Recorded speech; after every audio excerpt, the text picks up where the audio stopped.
Okay.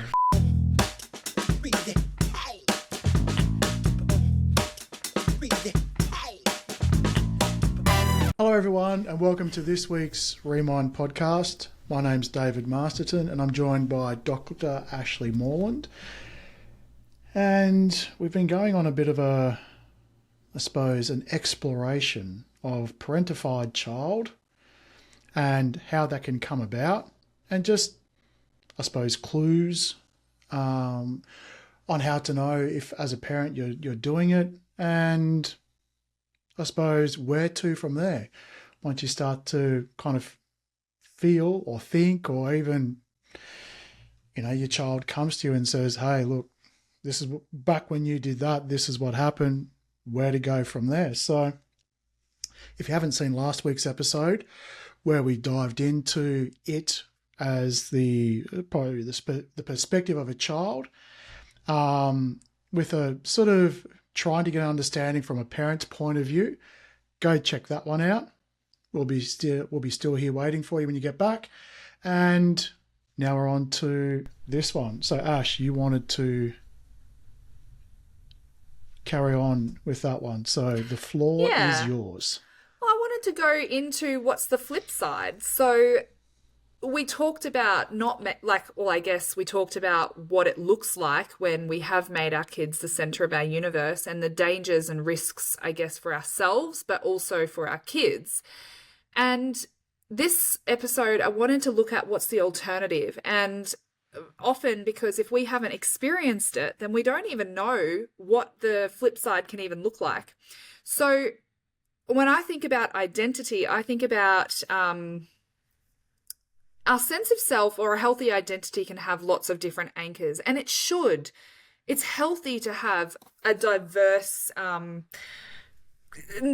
contribution to what makes us, right? So Dave has different passions. 2 episodes ago, you saw or experienced Dave go down a rabbit hole talking about passions of AI. Guys, AI is not my passion, but that's what separates our unique senses of self, right? Friendships. Dave has friendships. Dave is also my friend, and I have friendships outside of ours. Friendships can make us unique. Our purpose, our sense of spirituality, our creativity, our career, our well-being. There's so many dimensions to self and to our identity. And if any of those are inhibited or cut off, then our total self and total well-being is impaired, like it's harmed. So what can sometimes happen is when people have a child, they neglect their marriage, they neglect their own physical health, they neglect their career, they neglect their spirituality, they neglect their friendships, they give up their passions. All of a sudden, all that's left that represents you, the only life force feeding into you, is that child. And so the flip side of this is going, well, if we had that child feeding into us and a balance of other things that all gave life to us, what would that look like? And why is that even important? And hopefully I've made it clear, both in the negative in the previous episode, but also in the positive here. Well, the reason we need all those different inputs is because it protects our identity. It prevents us from burnout. It, I guess, invites unique experiences and helps us to continue expanding and exploring who we are and what we like as we evolve. And also, it means that the weight of the world isn't carried on our child's shoulders because they're fully responsible for our happiness, our guilt, our needs being met. Because they're our identity. Kids, they're our kids. They're not our caretakers. They're not, our solution to every problem that we have. So how to not make your child the center of your universe? The first thing is reclaim your own identity. I used to have clients who I would go, okay, when you go grocery shopping. So this is primarily the woman. When you go grocery shopping, what in that trolley is there just because you like it or just because you want it? And you would be surprised how many times they would say nothing, not a single thing. They would buy things because, oh, they're the kids' favorite cereal. That's the kids' favorite snacks. That's the dinner that the kids would eat. That's the husband's favorite coffee. But nothing just because they liked it. And so one of the most simple things I used to get clients to do was, next time you go grocery shopping, I want you to put something in your trolley that's just because you want it, just because you like it. And it's so interesting how hard that was for people. Mm. So that's starting at the most basic level. For often it's just like a chocolate bar or something, or a type of tea. But when we start to expand that out and start thinking about, well, what books would I like to read, and what hobbies would I like to do, and what friendships would I like to have? What would my career look like even if I am choosing to be a stay-at-home mum? What kind of profession could I still have? And it could be, gosh, it could be literally anything. Baking some cupcakes. It's actually less about career or profession and more about contribution. So what does that contribution look like? Because contribution is a human need. Oh, yeah. And I feel you've nailed it on the head, right? And one thing I would sort of say, and full disclosure, I'm looking at myself as I say this as well, right? Is that ask yourself, what things do you do that pours back into you? Like when you are feeling joy, what are you doing? When you are feeling happiness, what are you doing? Now, if all of it is around your children, there's a clue. Doesn't mean that things are wrong, but it sort of means, okay, there's no diversity of getting joy outside of being a parent. Now, where this isn't a problem is if when you're being a parent and you're doing those things, and regardless of how they are responding, most of the time, it doesn't matter how they respond. You'll discipline them when they need discipline. You'll teach them when they need teaching. You'll nurture them when they need nurturing. You'll just be there and show up. You don't require the validation. Now, as someone who's been fundamental and had a massive priority on being a heavily involved father for the last 3 years, it's not easy. It's not, because we're kind of used to this whole thing of, well, if you do something, say thank you. If you do this, you do that. Like there has to be this two-way street, which I've got no problem with two-way streets. But if it gets to a point where you start to feel used, when you start to feel abused, when you start to feel like that everyone's just taking from you, okay, the energy's shifted, the intention's shifted. You need to find something that gives to you. I'm not saying you stop what you're doing and be irresponsible and go, well, if I'm not getting what I need out of my kids, I'm just going to abandon them. That's not what I'm saying. It's not what I'm saying.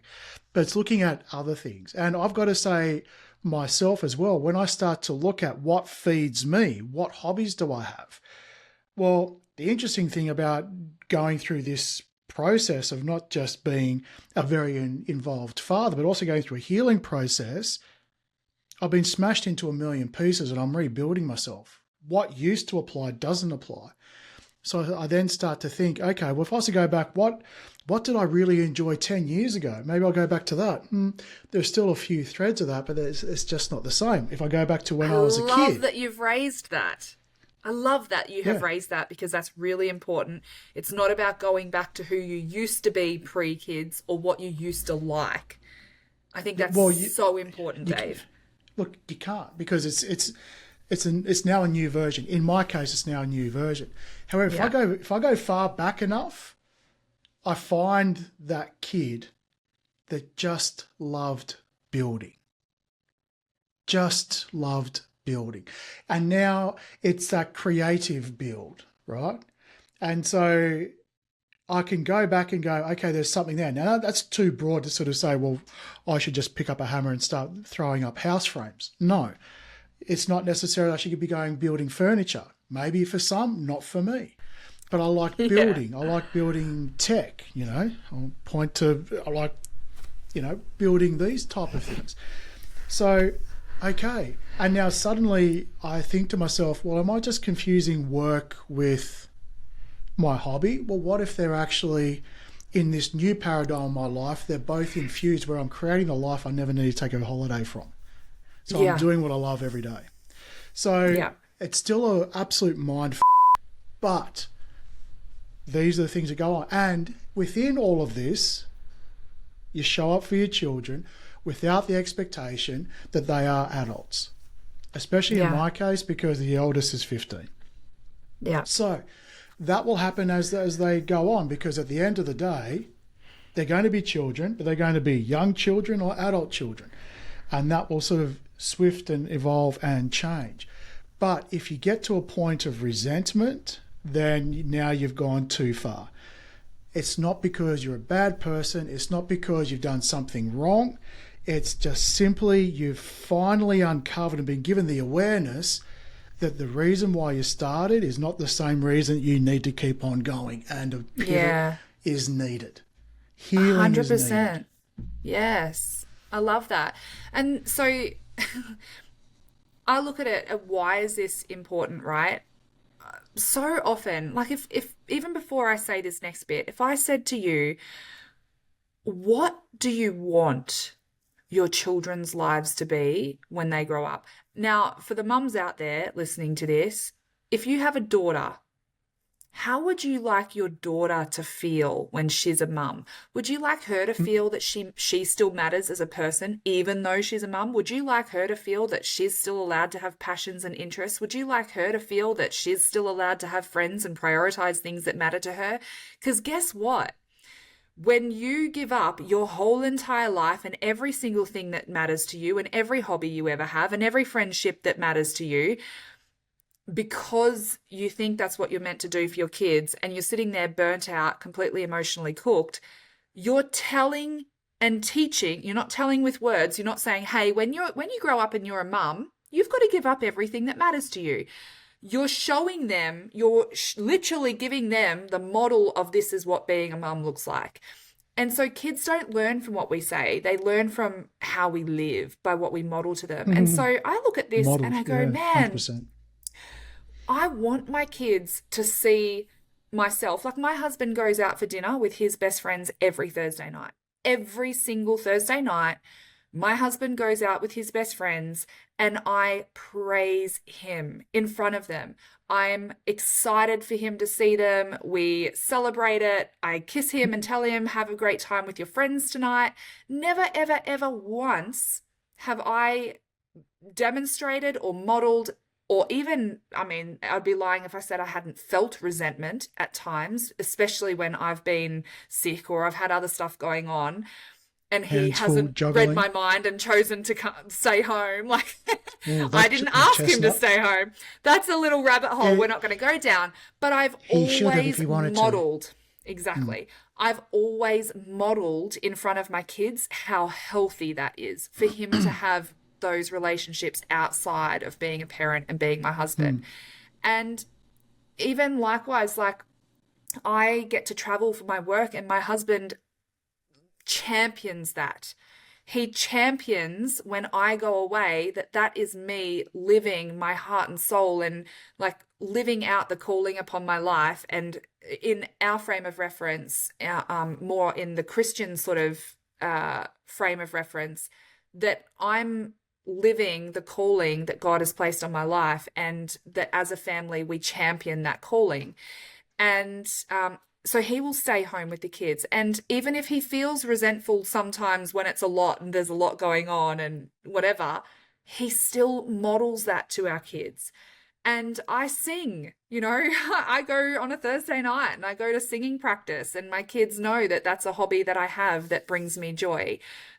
We run, we exercise, we have other hobbies and interests and passions that we still pursue that makes our life fulfilling, and we equip and support each other to have that.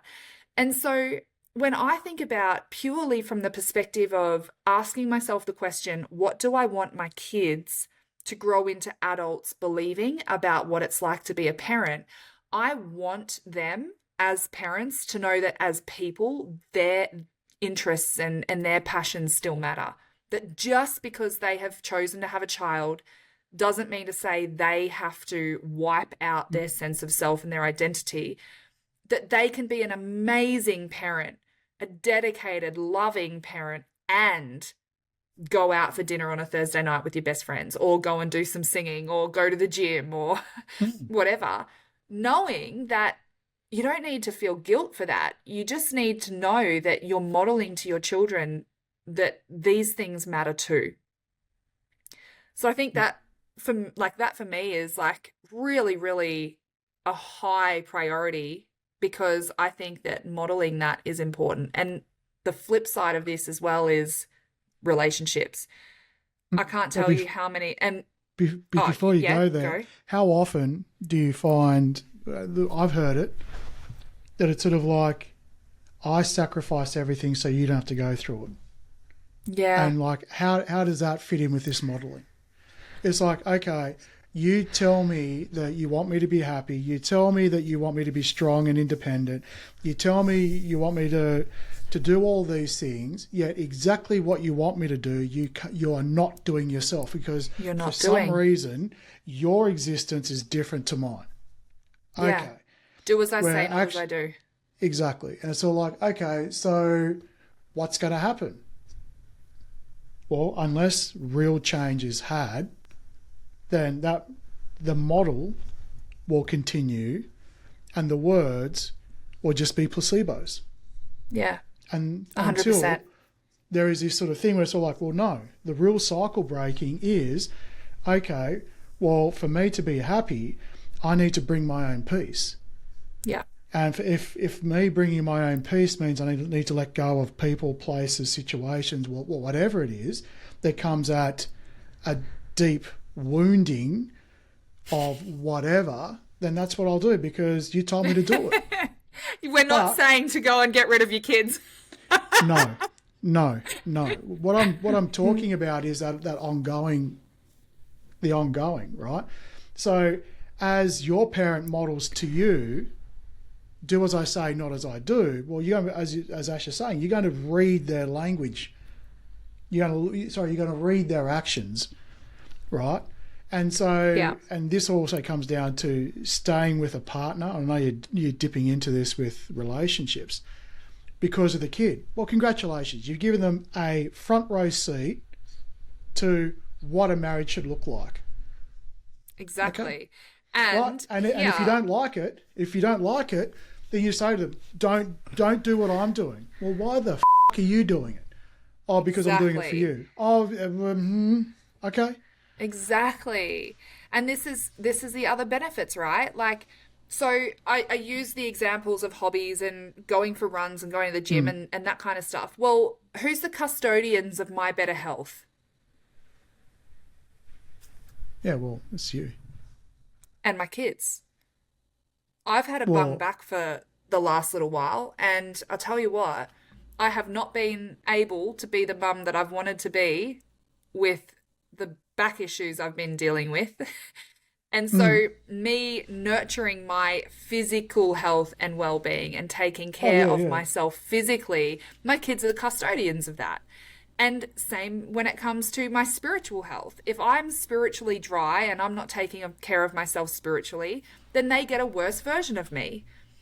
And you could say that for every dimension of well-being. So when it comes to relationships, particularly your romantic relationship, I ask the exact same question. If your daughter became an adult who was in the same relationship that you're currently in, would you want her to stay in it?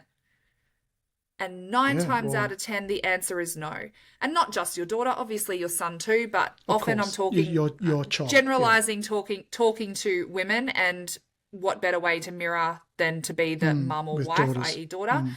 So, right, then we look at this and we go, okay, if not, then what needs to change? And why is that the case? Because I've been prioritizing my kids over my marriage.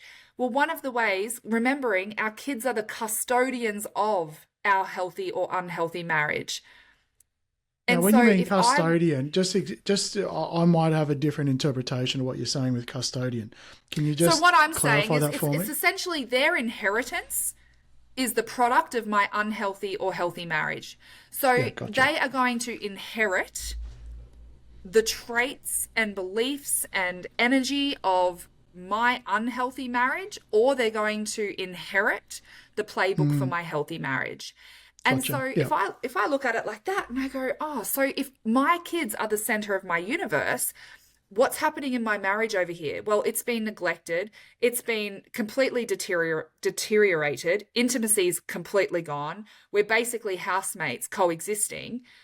Would I want that for my kids? And if the answer's no, well, then I'm now actually making it my kids' fault as to why I don't have that.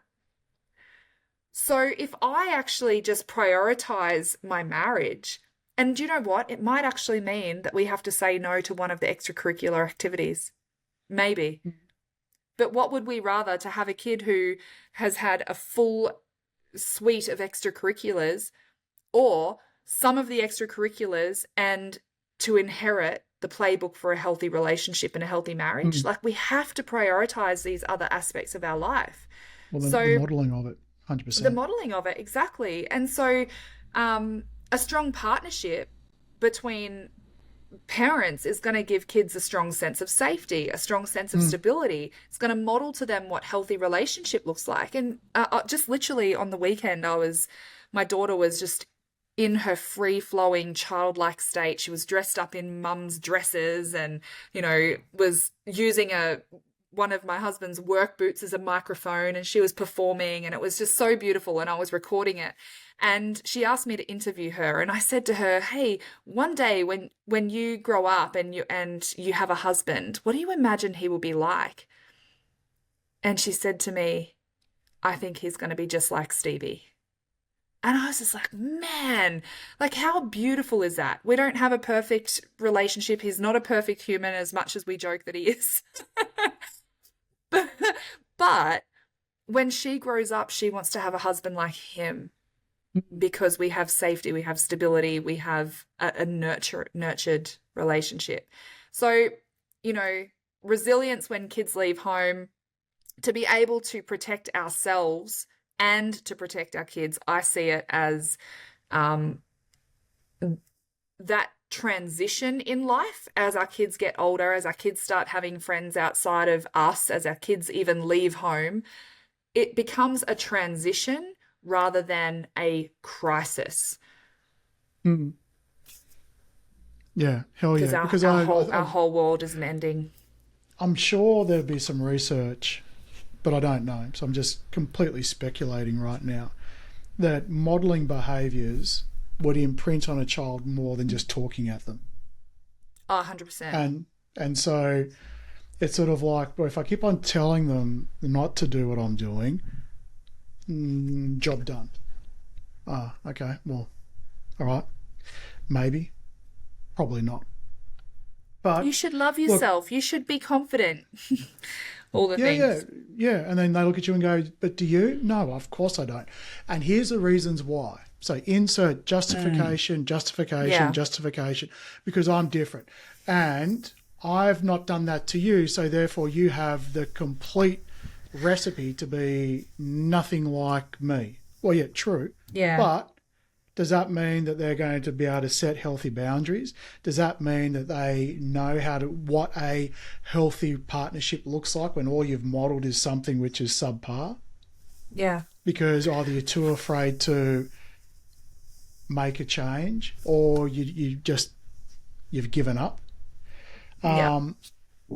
So that'll manifest in different ways. But I think coming back to the start of the episode to kind of wrap this up, when it comes to how do we know about the parentified child and how do we come back from that, it's to have an open mind, to sort of go, okay, whether you agree with what happened, you don't get a choice on their emotion. You can't invalidate their emotion. Whether you find it reasonable or not, you agree or not. So the question comes down to, if you're willing to have a relationship with your child, more than the triggers and the trauma that you've experienced, there is always a way back. Because 100%. it's simply that. Because also, as the child's unpacking, just remember, the child came into this relationship with you as a fucking child. Yeah. Not an adult. Yeah. Not 20, not 30, not 40, right? And now, but you expect them, when you've had this mad head start, to take the high ground all the time, or to know everything that you've got plus more, to bridge the gap because they hurt you when they were 4 years old or whatever the hell it was. So, Yeah. okay, I get it. We're all dealing with our things. And as the parent, you're able to at least sit, listen, and acknowledge. You don't have to agree, okay? You don't have to agree. Then that opens up the communication where things are expressed and then barriers come down.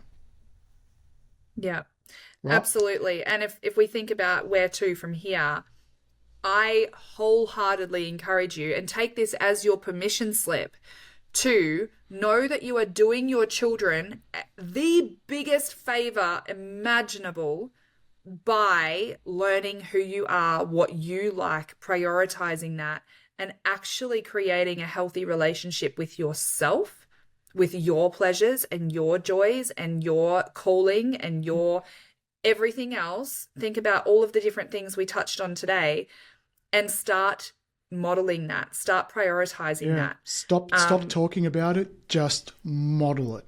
That's Actually it. do it. Yeah. Think to yourself, if my child was in this situation that I'm in right now, what would I want them to do? And whatever that is, you do it.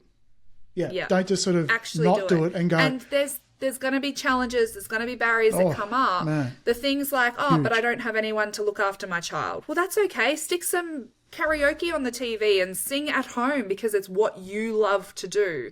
That's okay. You know, hop in the bath when your kids, I get up at 4:20 in the morning, and I often have my big long bathtubs, you know, sit in the bath for an hour and a half and do whatever in the mornings, because that's what matters to me. Find a way or make one is an important thing, but you have to understand that it matters and it's got to be a priority. And I've got to say, it would probably be scary, to be honest. Yeah. If you resonate with the talking about it and not modeling it, going from not talking about it and modeling it is incredibly scary, because it's frightfully uncertain as to what's going to happen. You'll be able to have all the reasons why you can't do it, but what if you could, and you just couldn't see it just yet, but you needed to take that leap. Yeah. Right? There are things that you can do within a responsible and loving and respectful intention that will get you there with that gut-wrenching and what will feel body-crushing fear. But on the other side of it, there is that freedom. Yeah, so 100%. It's either you do it or your kids are going to do it. So they're going to have to, because they'll only have the playbook you've written for them. So they're going to have to learn how to have an identity that's outside of themselves. And either you can show them how to do that and write that in their childhood playbook, or they're going to have to learn it for themselves and go through this whole entire, it's going to go to the next generation. Yeah. So you guys, it matters. Hang in there. If you need help, reach out, because this is exactly what we do. And looking forward to our next episode. Yeah, but before we end up, it feels like there's been a real parent bashing, maybe from my side, going on. But it's really important to understand that those parents that we're talking about were children that were parented in a way that made this necessary. So there also needs to be, with all of this recognition of things that could be done better, compassion and empathy as to how we got here. Because your parents were children. They were raised by parents, and then their parents, and then their parents. And as an evolution of the human species that we're going through, the level of awareness and consciousness is moving at a rapid rate. We're drinking out of a fire hydrant at the moment. And it just so happens the boomer generation are watching the pivot in real time, for those that are seeing it. And that would be incredibly confronting, to go from what they were, the technology and the society they were born with, to where we are right now. It's remarkable what they've had to go through. So while we can make them accountable, we can still show empathy and compassion for where they are without excusing the ongoing behaviours. The past is the past. You can work through that. Ongoing, now that's the decisions that you need to sort of take into account now. Yeah. And if you find yourself 100%. As one of those, give yourself compassion, give yourself kindness, give yourself time, because it's going to take a little while to process. Be gentle on yourself in that. It's not like as soon as you are aware of it, bang, everything has to change. It will probably take a little while as you work through it. So I think that's really important as well.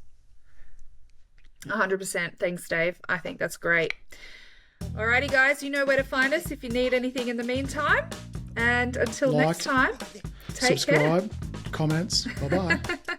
See ya.